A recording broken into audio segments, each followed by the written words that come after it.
नमस्कार दोस्तों, हमारे यूट्यूब चैनल एग्जाम लर्नर में आपका स्वागत है। दोस्तों, इस वीडियो में हम लोग करंट अफेयर्स 2020 के पार्ट से आर्थिक घटनाक्रम से जुड़े प्रश्नों को देखेंगे। इसमें आपके आर्थिक से जुड़े सभी प्रश्नों को कवर करा दिया जाएगा, जो कि आपके आने वाले एग्जाम यूपी पीसीएस 2020 के लिए बहुत ही महत्वपूर्ण है। तो दोस्तों, वीडियो को लाइक शेयर कर दीजिएगा और चैनल को अभी तक आप सब्सक्राइब नहीं किए हैं तो चैनल को सब्सक्राइब कर लीजिएगा, साथ में बेल आइकन को प्रेस कर लीजिएगा, जिससे आने वाले अगले वीडियो का नोटिफिकेशन आपको पहले मिल जाए। और इसका पीडीएफ आपको हमारे टेलीग्राम चैनल पर मिल जाएगा। नीचे डिस्क्रिप्शन में टेलीग्राम का लिंक दे दिया गया है, वहाँ से ज्वाइन करके आप पीडीएफ डाउनलोड कर सकते हैं। या फिर आप टेलीग्राम लिंक से यदि नहीं खुल रहा होगा तो आप एग्जाम लर्नर लिख कर सर्च कीजिएगा।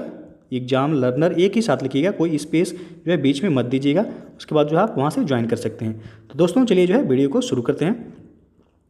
पहला प्रश्न है आपका, हाल ही में भारत ने किस पड़ोसी देश के साथ व्यापार और संपर्क सुधार के लिए नया व्यापार मार्ग खोला है?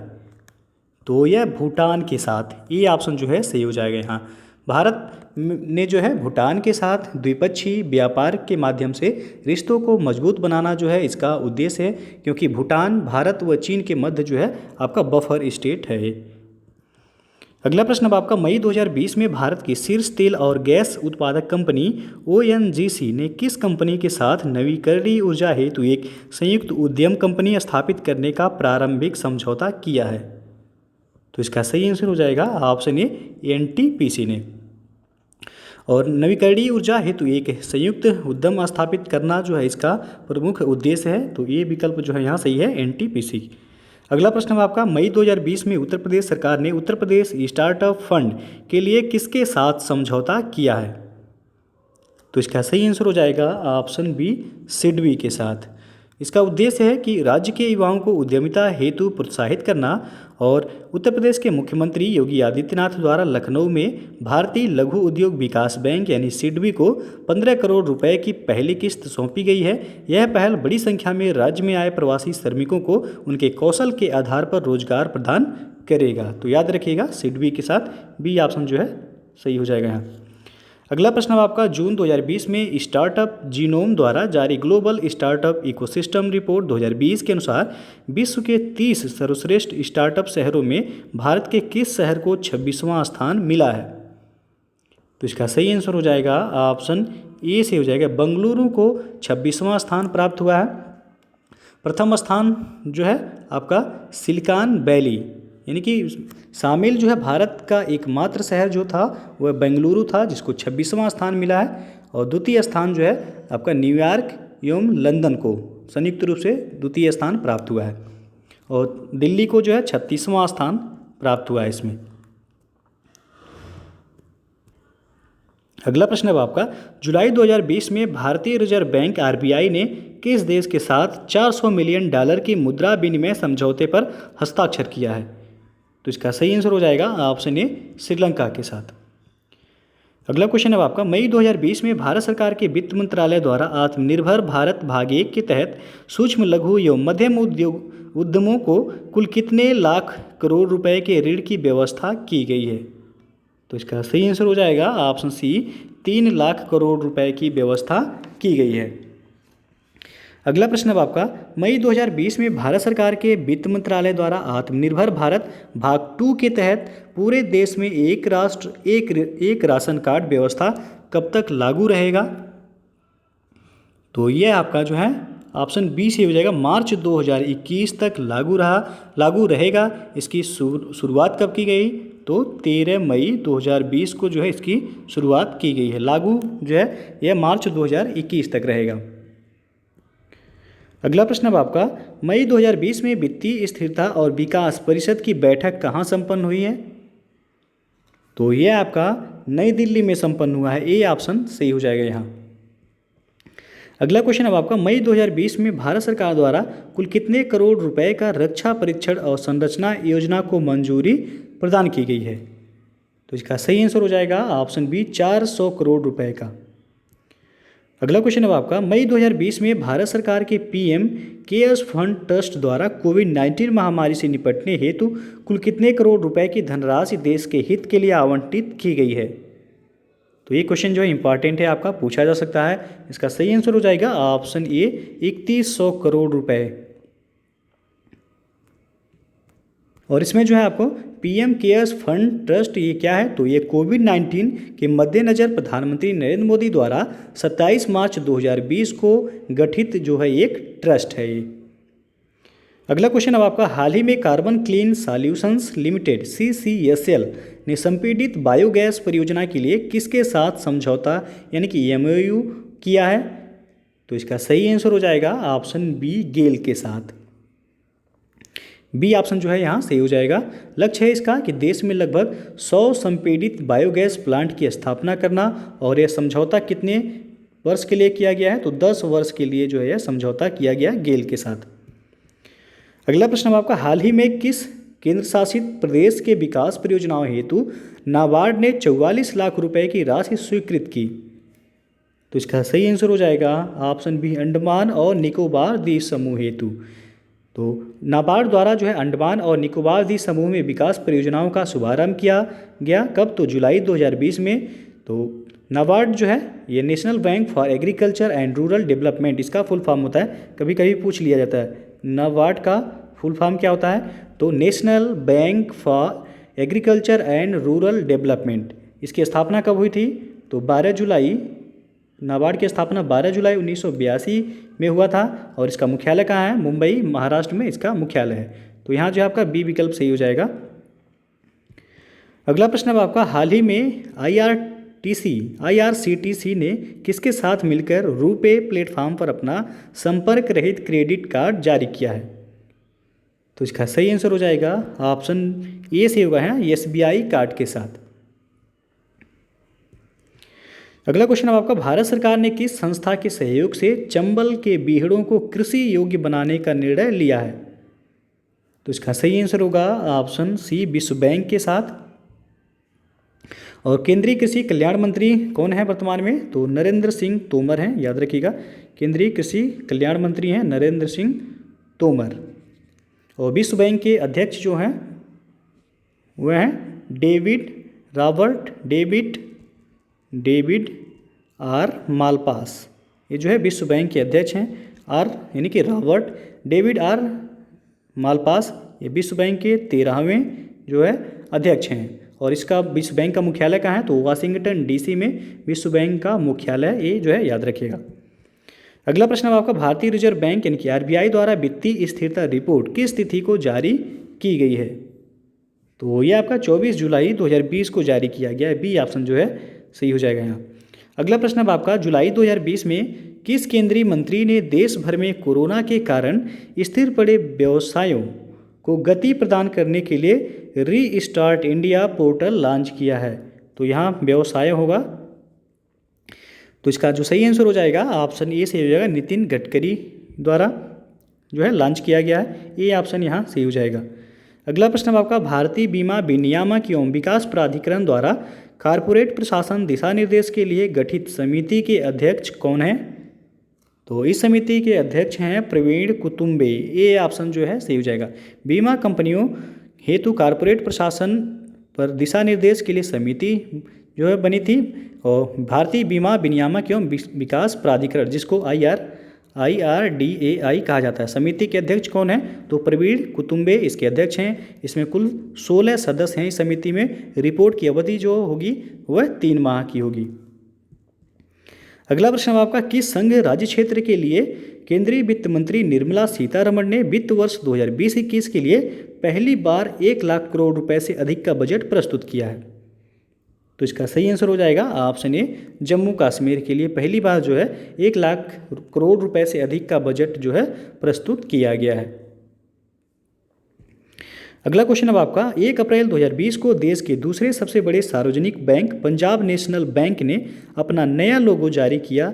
हाल ही में किस बैंक का विलय पंजाब नेशनल बैंक में हुआ है, तो इसका सही आंसर हो जाएगा ऑप्शन ए से होगा यहाँ, ओरिएंटल बैंक ऑफ कॉमर्स यानी कि OBC बैंक का जो है विलय पंजाब नेशनल बैंक में हुआ है। 2 बैंकों का विलय हुआ है पंजाब नेशनल बैंक में हाल ही में 1 अप्रैल 2020 से। यह प्रभावी हुआ UBI और OBC दोनों बैंकों का जो है विलय पंजाब नेशनल बैंक में हो गया है। अगला प्रश्न अब आपका 29 मार्च 2020 को श्रम एवं रोजगार मंत्रालय द्वारा ईपीएफ संशोधन योजना 2020 की अधिसूचना जारी की गई। संशोधित नए नियम किस तिथि से लागू होंगे? तो ये आपका 1 अप्रैल 2020 से लागू होगा। ए ऑप्शन सही हो जाएगा। अगला प्रश्न अब आपका 27 मार्च 2020 को केंद्रीय गृह मंत्री अमित शाह की अध्यक्षता में उच्च स्तरीय समिति ने कितने राज्यों को राष्ट्रीय आपदा राहत कोष के तहत अतिरिक्त केंद्रीय सहायता देने को मंजूरी दी है? तो इसका सही आंसर हो जाएगा ऑप्शन बी। इन 8 राज्यों को जो है अतिरिक्त केंद्रीय सहायता दिया जाएगा। इसमें 8 राज्य में कौन कौन से हैं? तो बिहार है आपका, बिहार के बाद जो है आपका केरल है, केरल, उसके बाद जो है आपका नागालैंड है, केरल के बाद नागालैंड, उसके बाद जो है उड़ीसा है, इसमें उड़ीसा, महाराष्ट्र है, उड़ीसा के बाद जो है महाराष्ट्र, उसके बाद जो है आपका राजस्थान है, इसमें राजस्थान, उसके बाद जो है आपका पश्चिम बंगाल और कर्नाटक, पश्चिम बंगाल और कर्नाटक। तो ये कुल 8 राज्य हैं जिनको जो है अतिरिक्त केंद्रीय सहायता दिया जाएगा। तो बी ऑप्शन जो है सही हो जाएगा यहाँ।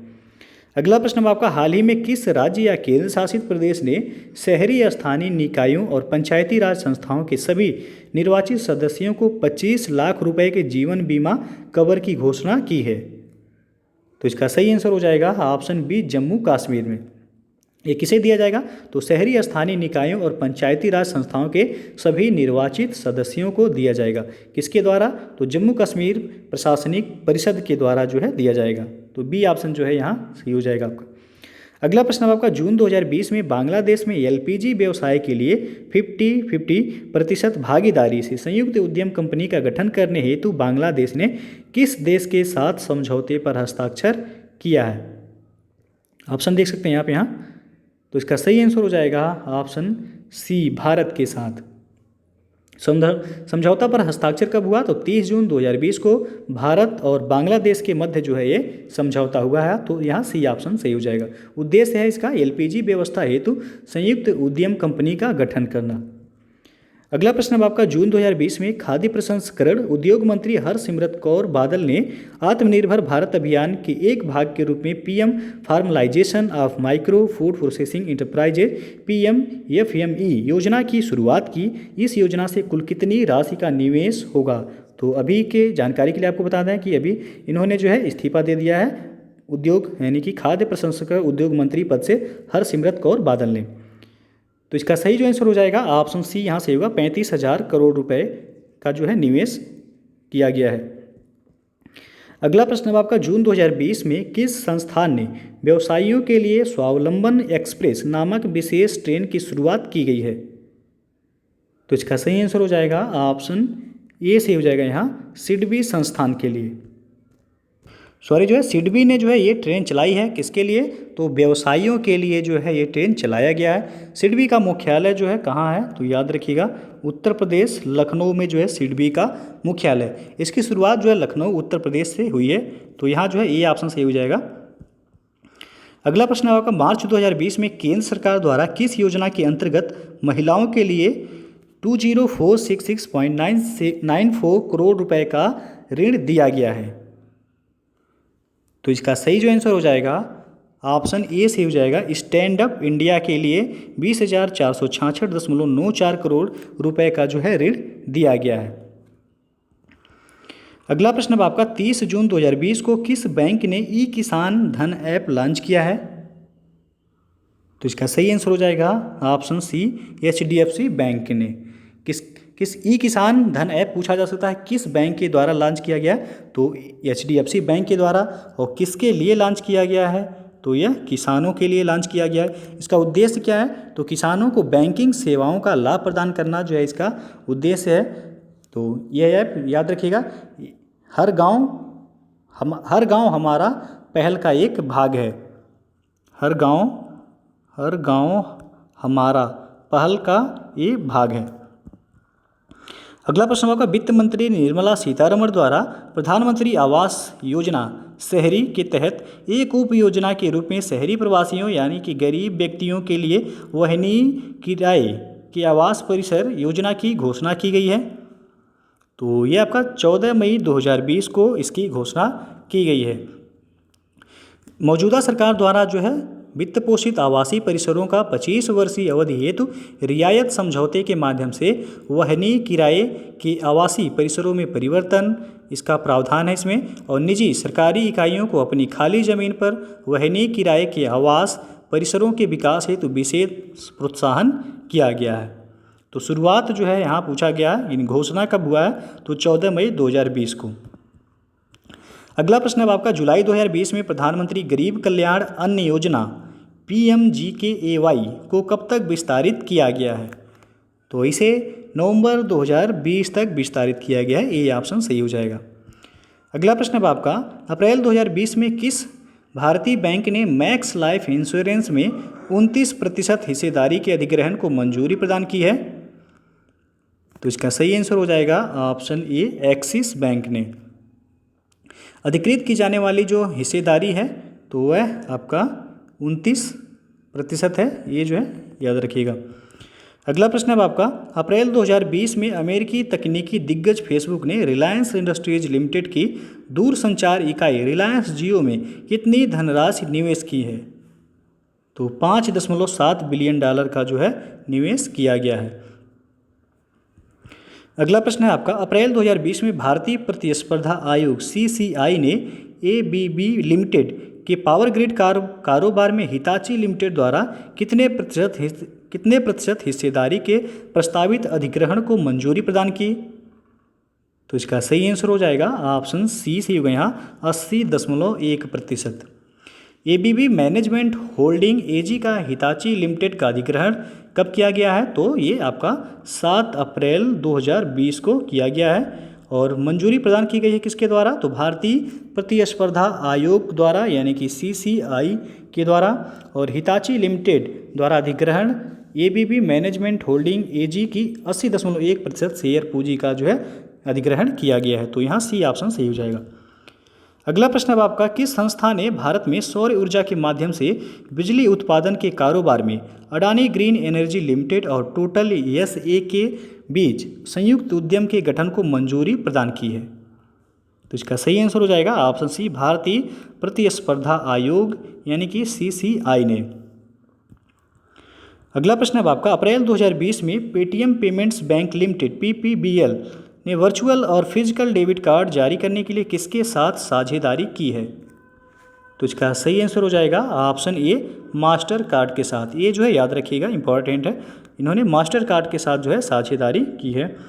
अगला प्रश्न है आपका, अप्रैल 2020 में सार्क विकास कोष के द्वारा अपने सदस्य देशों को कोविड-19 से निपटने के लिए कितने मिलियन डॉलर सहायता राशि आवंटित की गई है? तो इसका सही आंसर हो जाएगा ऑप्शन बी से होगा यहाँ $5 मिलियन की सहायता राशि जो है आवंटित की गई है सार्क विकास कोष के द्वारा। तो सार्क का मुख्यालय आपको पता होगा कहाँ है, तो नेपाल की राजधानी काठमांडू में जो है सार्क का मुख्यालय है। और सार्क का फुल फॉर्म जो होता है SAARC, इसका फुल फॉर्म होता है south Asian association for regional cooperation. अगला प्रश्न है आपका, अप्रैल 2020 में किस भारतीय महिला अर्थशास्त्री को अमेरिका के व्हाइट हाउस की आर्थिक सलाहकार परिषद में नियुक्त किया गया है? तो इसका सही आंसर हो जाएगा ऑप्शन ए, डॉक्टर अपर्णा माथुर को जो है नियुक्त किया गया है आर्थिक सलाहकार परिषद में। अगला प्रश्न है आपका, अप्रैल 2020 में केंद्र सरकार ने कितने माह के लिए बैंकिंग उद्योग को जन उपयोगी सेवा घोषित किया है? तो इसका सही आंसर हो जाएगा ऑप्शन ए, 6 माह के लिए। नेक्स्ट क्वेश्चन है आपका, अप्रैल 2020 में भारत के किस सॉफ्टवेयर सेवा कंपनी ने इजराइल में पहली बार पूरी तरह डिजिटल बैंक लॉन्च करने की घोषणा की है? तो ये है आपका टाटा कंसल्टेंसी सर्विसेज यानी कि TCS ने। अगला प्रश्न है आपका कि अप्रैल 2020 में राष्ट्रीय सांख्यिकी कार्यालय NSO द्वारा जारी आंकड़ों के अनुसार मार्च 2020 तक के लिए उपभोक्ता मूल्य सूचकांक CPI पर आधारित महंगाई दर कितनी फीसदी रही? तो ये भी जो है महत्वपूर्ण है, आपका पूछा जा सकता है। इसका सही आंसर हो जाएगा ऑप्शन ए, 5.91%। जारी किसके द्वारा किया गया है यह? तो सांख्यिकी एवं कार्यक्रम कार्यान्वयन मंत्रालय के राष्ट्रीय सांख्यिकी कार्यालय यानी कि NSA द्वारा इसे जो है जारी किया गया है। दोस्तों अनअकैडमी जो है यूपीपीएससी आरओ मेंस के लिए एक प्रैक्टिस बैच लॉन्च कर रहा है, जो कि 22 दिसंबर 2020 को आपको पता है आरओ मेंस प्रस्तावित है। यह बैच आपको अपना सर्वश्रेष्ठ देने में काफ़ी हेल्प करेगा। इसमें आपको अनअकैडमी के टॉप एजुकेटर्स द्वारा मॉक टेस्ट और डाउट सेशन के साथ लाइव मार्गदर्शन प्रदान किए जाएंगे। यह बैच आपका 12 अक्टूबर 2020 से जो है स्टार्ट हो रहा है। तो जो लोग भी जो है मेंस की तैयारी करना चाहते हैं जुड़ सकते हैं। उसके लिए आपको अनअकैडमी का लर्निंग ऐप सबसे पहले इंस्टॉल करना होगा। उसके बाद आपको लॉगिन करना होगा। फिर जो है आपको सब्सक्रिप्शन लेना है, 1 महीने 2 महीने 3 महीने जो भी है। उसके लिए आप यदि हमारा रेफरल कोड यूज करते हैं एग्जाम लर्नर, आप उसके लिए जो है कैपिटल लेटर में लिखिएगा एग्जाम लर्नर, एक ही साथ लिखिएगा आप, तो आपको जो है 10% का डिस्काउंट मिल जाएगा। 10% का डिस्काउंट मिलेगा। कोई भी जो है आप सब्सक्रिप्शन लेते हैं अनअकैडमी पर, यदि ये कोड यूज करते हैं आप एग्जाम लर्नर, तो आपको 10% की छूट मिल जाएगी। तो डिस्क्रिप्शन में जो है बाकी लिंक दे दिया गया है, आप वहाँ से भी जो है देख सकते हैं। अगला प्रश्न है आपका, मार्च 2020 में जारी ब्लूमबर्ग बिलियनियर्स इंडेक्स के अनुसार एशिया का सर्वाधिक धनी व्यक्ति कौन है? तो इसका सही जो आंसर हो जाएगा option A Jack Ma. Jack Ma कहाँ के हैं? तो ये चीन के हैं। तो याद रखिएगा एक रिपोर्ट किसके द्वारा जो है जारी की गया, तो ब्लूमबर्ग बिलियनियर्स इंडेक्स के द्वारा ये जारी किया गया मार्च 2020 में। और जो है अप्रैल 2020 में से जो जारी किया गया, याद रखिएगा ये भी अप्रैल 2020 में जो जारी किया गया ब्लूमबर्ग बिलियनियर्स इंडेक्स के अनुसार, तो एशिया का सर्वाधिक धनी व्यक्ति जो है वह मुकेश अंबानी तो मार्च में जो है जैक मा बन गए थे एशिया के सबसे धनी व्यक्ति, जो कि चीन के हैं। और अप्रैल 2020 में जो जारी किया गया ब्लूमबर्ग बिलियनियर्स इंडेक्स के अनुसार, तो मुकेश अंबानी जो है एशिया के सबसे धनी व्यक्ति बन गए। तो ये जो है कन्फ्यूजन होगा आपको, मार्च का पूछा जाएगा तो जैक मा, और अप्रैल में नहीं पूछा जाएगा आपका लेटेस्ट में तो जो है मुकेश अंबानी। अगला प्रश्न अब आपका 23 फरवरी 2020 को वित्त मंत्रालय के डाटा के अनुसार निम्नलिखित में से कौन सा देश भारत का शीर्ष व्यापारिक भागीदार है? तो ये आपका संयुक्त राज्य अमेरिका, बी ऑप्शन जो है सही हो जाएगा यहाँ। इसने जो है चीन को पीछे छोड़कर जो है पहला स्थान हासिल किया है। और भारत की अर्थव्यवस्था का आकार जो है याद रखिएगा वर्तमान में 2.94 ट्रिलियन डॉलर है। भारत की अर्थव्यवस्था वर्तमान में जो है कितना है, तो 2.94 ट्रिलियन डॉलर है। और यह विश्व की जो है 5वीं बड़ी अर्थव्यवस्था जो है बन गया आपका, विश्व की 5वीं सबसे बड़ी अर्थव्यवस्था बन गया है। और इसने जो है किसको पीछे छोड़ा है ये भी पूछा जा सकता है आपका, तो यूके को जो है इसने पीछे छोड़ा है। यूके का अर्थव्यवस्था जो है वह 2.83 ट्रिलियन डॉलर है यूके का। उसके बाद जो है फ्रांस को भी इसने पीछे छोड़ा है। फ्रांस का 2.71 ट्रिलियन डॉलर। और भारत का जो है आपको पता होगा 2.94 ट्रिलियन डॉलर जो है अर्थव्यवस्था हो गया है, विश्व का 5वां सबसे बड़ा अर्थव्यवस्था बन गया है। तो यहाँ आपसे पूछा गया कि फरवरी 2020 को वित्त मंत्रालय के डाटा के अनुसार निम्नलिखित में से कौन सा देश भारत का शीर्ष व्यापारिक साझेदार वाला देश बन गया है? तो वह संयुक्त राज्य अमेरिका। अगला प्रश्न अब आपका, वर्ष 2019 में भारत किस देश को पीछे छोड़कर विश्व की 5वीं सबसे बड़ी अर्थव्यवस्था बन गया है? तो अभी इसके पहले जस्ट बताए हैं यूनाइटेड किंगडम और फ्रांस दोनों को, सी ऑप्शन जो यहाँ सही हो जाएगा, ए और बी दोनों को। अगला प्रश्न है आपका, फरवरी 2020 में भारत सरकार के वित्त मंत्रालय द्वारा सार्वजनिक क्षेत्र के बैंकों को तकनीकी रूप से सक्षम बनाने के लिए किस एजेंडे का अनावरण किया गया है? तो इसका सही आंसर हो जाएगा ऑप्शन सी ईज 3.0 का। सी ऑप्शन जो है यहाँ सही हो जाएगा। इसका उद्देश्य क्या है, पहले जान लेते हैं कि ईज 3.0 क्या है। यह स्मार्ट एवं तकनीकी सक्षम बैंकिंग हेतु सार्वजनिक क्षेत्र बैंक सुधार एजेंडा है 2020-21 का। और इसका उद्देश्य है कि प्रौद्योगिकी का उपयोग कर सभी ग्राहकों के लिए बैंकिंग में आसानी सुनिश्चित करना। तो यहाँ जो है आपका सी ऑप्शन याद रखिएगा, ईज 3.0। अगला क्वेश्चन अब आपका, मई 2020 में फोर्स इंडिया द्वारा जारी भारत के 100 सबसे अमीर व्यक्तियों की सूची में किसे शीर्ष स्थान प्राप्त हुआ है? तो इसका सही जो आंसर हो जाएगा आपका ऑप्शन ए सही हो जाएगा, मुकेश अंबानी को। और मुकेश अंबानी को जो है याद रखिएगा मुकेश अंबानी को लगातार 13वें वर्ष जो है सबसे धनी व्यक्ति जो है फोर्ब्स द्वारा घोषित किया गया है। दूसरे नंबर पर हैं राधा किशन दमानी, दूसरे नंबर पर हैं शिव नाडार जो है ये तीसरे नंबर पर हैं, और चौथे नंबर पर हैं आपके उदय कोटक। उदय कोटक जो है चौथे नंबर पे हैं भारत में। अगला प्रश्न अब देखते हैं, जनवरी 2020 में किसे भारतीय रिजर्व बैंक का डिप्टी गवर्नर नियुक्त किया गया है? तो माइकल देवव्रत पात्रा को जो है डिप्टी गवर्नर नियुक्त किया गया है। ये ऑप्शन जो है सही हो जाएगा। किसके स्थान पर पूछा जा सकता है? तो बीरल बी आचार्य के स्थान पर जो है माइकल देवव्रत पात्रा को नियुक्त किया गया है, और इनका कार्यकाल जो है 3 वर्ष तक रहेगा। और वर्तमान में जो है आरबीआई के गवर्नर आपको याद रखना है कौन है? तो शक्तिकांत दास हैं।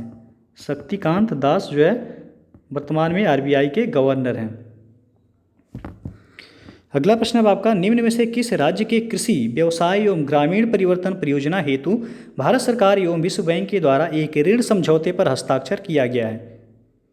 तो इसका सही आंसर हो जाएगा ऑप्शन डी, महाराष्ट्र के साथ। डी विकल्प जो है सही हो जाएगा यहाँ। अगला क्वेश्चन अब आपका, भारतीय रिजर्व बैंक आरबीआई ने जनवरी 2020 में स्वैच्छिक प्रतिधारण मार्ग VRR के तहत विदेशी पोर्टफोलियो निवेशकों यानी कि FPI के लिए निवेश की सीमा बढ़ाकर कितना कर दिया है? तो इसका सही जो आंसर हो जाएगा आपका 1,50,000 करोड़ रुपए। सी ऑप्शन जो है यहाँ सही हो जाएगा। इसका उद्देश्य क्या है? तो देश में अधिक विदेशी निवेश को आकर्षित करना जो है इसका उद्देश्य है। अगला क्वेश्चन अब आपका, जनवरी 2020 में भारतीय रिजर्व बैंक द्वारा किस दूरसंचार कंपनी के M-पैसा के आवंटित अधिकार प्रमाण पत्र COA को रद्द कर दिया गया है? तो इसका सही आंसर हो जाएगा ऑप्शन सी, वोडाफोन का। रद्द किसके द्वारा किया गया है? तो भारतीय रिजर्व बैंक द्वारा जो है इसे रद्द किया गया है। और वोडाफोन M-पैसा को आरबीआई ने पेमेंट बैंक का लाइसेंस प्रदत्त कब किया था? तो 2015 में जो इसे प्रदत्त किया गया था, जो कि अब इसे रद्द कर दिया गया है 21 जनवरी 2020 को। अगला प्रश्न आपका, अप्रैल 2020 में फोर्ब्स द्वारा जारी ग्लोबल बिलियनियर्स 2020 की वार्षिक सूची में किसे शीर्ष स्थान पर रखा गया है? तो इसका सही आंसर हो जाएगा ऑप्शन बी, जेफ बेजोस को, जो कि ये अमेजॉन के जो है संस्थापक हैं। बी ऑप्शन सही हो जाएगा। पहले स्थान पर हैं जेफ बेजोस, दूसरे स्थान पर हैं बिल गेट्स, तीसरे स्थान पर हैं आपके बर्नार्ड अर्नाल्ड और परिवार जो है तीसरे स्थान पर है। और सूची में प्रथम 3 शीर्ष भारतीय जो हैं वह मुकेश अंबानी हैं जो है पहले स्थान पे। उसके बाद जो है इनको संयुक्त विश्व में जो है यानी ग्लोबल वाइज देखा जाएगा तो इनको 21वां स्थान प्राप्त है। भारत में जो है पहले स्थान पर है। उसके बाद राधा किशन दमानी हैं, उसके बाद जो है हिंदुजा ब्रदर्स हैं। अगला प्रश्न अब आपका, फरवरी 2020 में वित्त मंत्रालय द्वारा जारी एक रिपोर्ट के अनुसार प्रधानमंत्री जनधन योजना के तहत जनवरी 2020 तक कुल कितने खाते खोले जा चुके हैं? तो इसका सही आंसर हो जाएगा ऑप्शन ए, 38 करोड़ रुपए जो है जनधन योजना के तहत जनवरी 2020 तक 38 करोड़ जो है खाते खोले जा चुके हैं। ये रिपोर्ट जो है आपका वित्त मंत्रालय द्वारा जो है जारी किया गया है। अगला प्रश्न है आपका, जनवरी 2020 में निजी क्षेत्र के किस बैंक ने अपने ग्राहकों के लिए आई बॉक्स की सुविधा शुरू की है? तो इसके जो है सुबह भी ये बताया गया था question, ICICI bank. B option जो है सही हो जाएगा यहाँ। अगला प्रश्न है आपका, फोर्ब्स इंडिया के टॉप 20 प्रभावशाली लोगों 2020 के निर्णायक चेहरे की सूची में कितने भारतीय व्यक्तियों को सूची में जगह दी गई है?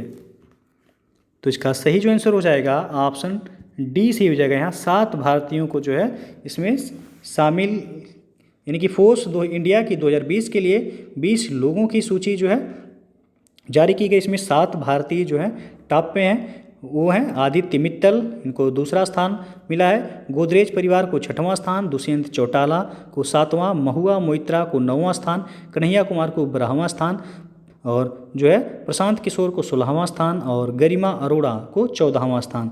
तो यहाँ जो आपका डी ऑप्शन सही हो जाएगा कि फोर्ब्स इंडिया के टॉप 20 प्रभावशाली लोगों जो कि 2020 के निर्णायक चेहरे की सूची में कितने भारतीय व्यक्तियों को सूची में जगह दी गई है? तो 7 भारतीय व्यक्तियों को। डी ऑप्शन सही हो जाएगा। अगला प्रश्न है आपका, जनवरी 2020 में विश्व आर्थिक मंच यानी कि वर्ल्ड इकोनॉमिक फोरम द्वारा जारी पहले वैश्विक सामाजिक गतिशीलता सूचकांक ग्लोबल सोशल मोबिलिटी इंडेक्स 2020 में भारत किस स्थान पर है? तो भारत इसमें 76वें स्थान पर है, 76। सी ऑप्शन जो है सही हो जाएगा। सूचकांक में कितने देश शामिल थे? तो 82 देश जो है इसमें शामिल थे। और ये जो है पहला संस्करण था। जारी किसके द्वारा किया जाता है? तो विश्व आर्थिक मंच यानी कि वर्ल्ड इकोनॉमिक फोरम के द्वारा जारी किया जाता है। और इस सूचकांक में शीर्ष स्थान किस देश को प्राप्त हुआ है? तो डेनमार्क, याद रखिएगा, डेनमार्क को जो है शीर्ष स्थान प्राप्त हुआ है। और अंतिम स्थान जो है कोटे डी आइवरे को जो है प्राप्त हुआ है, 82वां स्थान कोटे डी आइवरे को। अगला प्रश्न है आपका, जनवरी 2020 के प्रारंभ में भारत का सकल विदेशी मुद्रा भंडार लगभग कितना था? तो इसका सही आंसर हो जाएगा ऑप्शन ए, 457 बिलियन डॉलर जो है ये सकल विदेशी मुद्रा भंडार था भारत का। अगला क्वेश्चन अब आपका, इकोनॉमिस्ट इंटेलिजेंस यूनिट EIU सर्वेक्षण 2015 से 2020 के अनुसार दुनिया के सबसे तेजी से बढ़ते शहरी क्षेत्रों की सूची में कौन सा शहर शीर्ष स्थान पर है? तो इसमें जो है आपका मलप्पुरम केरल जो है शीर्ष स्थान पर है, बी ऑप्शन सही हो जाएगा। अगला क्वेश्चन अब आपका, हाल ही में भारतीय रिजर्व बैंक द्वारा किस शहरी सहकारी बैंक को लघु वित्त बैंक में परिवर्तन को सैद्धांतिक मंजूरी प्रदान की गई है? तो ऑप्शन जो है आप देख सकते हैं यहाँ। तो इसका सही जो आंसर होगा ये ऑप्शन यहाँ सही हो जाएगा, Shivalik mercantile cooperative bank limited को जो है सैद्धांतिक रूप से मंजूरी प्रदान की गई है। ये ऑप्शन सही हो जाएगा यहाँ। RBI द्वारा जो है लाइसेंस दिया जाएगा इसको, यानी कि बैंकिंग विनियमन अधिनियम 1949 की धारा 22(1) के अंतर्गत इसे लाइसेंस दिया जाएगा। अगला प्रश्न है आपका, बजट 2020-21 के अनुसार केंद्र सरकार को निम्नलिखित में से सर्वाधिक आय प्राप्त होता है कहाँ से? इंपॉर्टेंट है, पूछा जा सकता है। तो इसका सही जो आंसर हो जाएगा ऑप्शन ए सही होगा यहाँ, निगम कर से। निगम कर से जो है सर्वाधिक, ऑप्शन में जो है यहाँ निगम कर है, इसलिए जो है 18% जो है सर्वाधिक आय भारत सरकार को प्राप्त होता है। और पहले सर्वाधिक जो है वह उधार एवं अन्य देयताएं से है। यदि ऑप्शन में रहे उधार एवं अन्य देयताएं, तो ये जो है आपका हो जाएगा, इससे जो है 20% भारत सरकार को जो है इनकम होता है। निगम कर से 18%, उसके बाद जो है GST से होता है, वस्तु एवं सेवा कर से कितना? तो 18% जो है वस्तु एवं सेवा कर से भी भारत सरकार को आय प्राप्त होता है। उसके बाद आपका आयकर से 17% प्राप्त होता है। आयकर से कितना? तो 17% प्राप्त होता है। और सीमा शुल्क से 4%। ये जो है आपका ROE के एग्जाम में जो है मिलाने के लिए दिया गया। केंद्रीय उत्पाद शुल्क से जो है 7% जो है इनकम होता है। और सर्वाधिक व्यय यदि पूछा जाएगा, यानी कि सर्वाधिक व्यय किन क्षेत्र में होता है? तो करों एवं शुल्कों में राज्यों का हिस्सा, करों एवं शुल्कों में राज्यों के हिस्सों में जो है सर्वाधिक व्यय होता है 20%। तो सर्वाधिक आय जो होता है वह उधार एवं अन्य देयताएं से होता है 20%। और सर्वाधिक व्यय जो होता है वह करों एवं शुल्कों यानी शुल्कों में राज्यों के हिस्सों में सर्वाधिक व्यय किया जाता है। तो ये जो है याद रखिएगा यहाँ। अगला क्वेश्चन है आपका, 1 फरवरी 2020 को वित्त मंत्री निर्मला सीतारमण द्वारा कुल कितने करोड़ रुपए का बजट पेश किया गया? तो इसका सही आंसर हो जाएगा ऑप्शन ए, 30.42 लाख करोड़ रुपए का जो है 1 फरवरी 2020 को वित्त मंत्री निर्मला सीतारमण के द्वारा बजट पेश किया गया है। ये ऑप्शन जो है सही हो जाएगा यहाँ। और अंतिम प्रश्न है आपका, भारतीय रिजर्व बैंक द्वारा भारतीय बैंक नोट के मूल्य वर्ग की पहचान करने में दृष्टिबाधित व्यक्तियों की सहायता के लिए किस मोबाइल ऐप का शुभारंभ किया गया? तो इसका सही आंसर हो जाएगा ऑप्शन ए, मनी ऐप का जो है शुभारंभ किया गया है। किसके द्वारा? तो RBI के गवर्नर हैं शक्तिकांत दास, इनके द्वारा जो है शुरू किया गया है मनी ऐप। इसका प्रायोजन क्या है? तो भारतीय बैंक नोट के मूल्य वर्ग की पहचान करने में दृष्टिबाधित व्यक्तियों की सहायता करना जो है। तो ये ऑप्शन यहाँ से हो जाएगा, मनी ऐप। याद रखिएगा मोबाइल ऐप है, नाम क्या है? मनी। इसका फुल फॉर्म होता है मनी का mobile aided note identifier, NI, इसका फुल फॉर्म है आपका M से हो गया मोबाइल, E से हो गया एडेड, N से हो जाएगा नोट और I से हो जाएगा आपका आइडेंटिफायर। तो ये जो है याद रखिएगा मनी ऐप। तो दोस्तों जो है ये था आपका आर्थिक घटनाक्रम से जुड़े कुछ महत्वपूर्ण प्रश्न जो कि आपके आगामी जो है एग्जाम UPPCS के लिए बहुत ही जो है महत्वपूर्ण है। तो वीडियो यदि पसंद आया हो तो लाइक शेयर जरूर कर दीजिएगा और चैनल को अभी तक आप सब्सक्राइब नहीं किए हैं तो चैनल को सब्सक्राइब करके साथ में बेल आइकन को प्रेस कर लीजिएगा, जिससे आने वाले अगले वीडियो का नोटिफिकेशन आपको पहले मिल जाए। और इसका PDF आपको हमारे टेलीग्राम चैनल पर मिल जाएगा, नीचे डिस्क्रिप्शन में टेलीग्राम का लिंक दे दिया गया, वहाँ से ज्वाइन कर लीजिएगा, या फिर जो है आप डायरेक्ट टेलीग्राम पर जाके जो है आप एग्जाम लर्नर लिख कर सर्च भी कर सकते हैं। एग्जाम LEARNER एक साथ लिखिएगा, कोई भी स्पेस बीच में मत दीजिएगा, आपको जो है वहाँ से आ जाएगा, आप ज्वाइन कर सकते हैं और PDF डाउनलोड कर सकते हैं। और दोस्तों जो है अनअकैडमी पर UPPSC 2021 का फाउंडेशन कोर्स बैच स्टार्ट हो गया है 16 सितंबर से। तो जो लोग भी जो है अनअकैडमी से जुड़कर UPPSC की तैयारी करना चाहते हैं वह उनके लिए जो है प्रत्येक बुधवार को UPPSC के टॉप एजुकेटर्स द्वारा नया बैच जो है स्टार्ट किया जाता है। तो यदि आपको सब्सक्रिप्शन लेना है तो उसके लिए सबसे पहले आपको अनअकैडमी का लर्निंग ऐप इंस्टॉल करना होगा। लर्निंग ऐप इंस्टॉल करने के बाद आपको लॉगिन करना होगा मोबाइल नंबर या ईमेल आईडी के थ्रू। उसके बाद आपको सब्सक्रिप्शन लेना है। सब्सक्रिप्शन लेने के लिए आपको सबसे पहले क्या करना है, तो आप ये रेफरल कोड यूज कीजिएगा एग्जाम लर्नर। यदि आप रेफरल कोड यूज करते हैं तो आपको 10% का डिस्काउंट मिल जाएगा। कोई भी बैच का सब्सक्रिप्शन आप लेते हैं तो आपको 10% का डिस्काउंट मिलेगा वहाँ। तो ये कोड जो है यूज ज़रूर कीजिएगा आप लोग।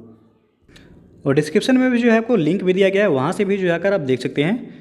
तो दोस्तों वीडियो को पूरा देखने के लिए बहुत बहुत धन्यवाद।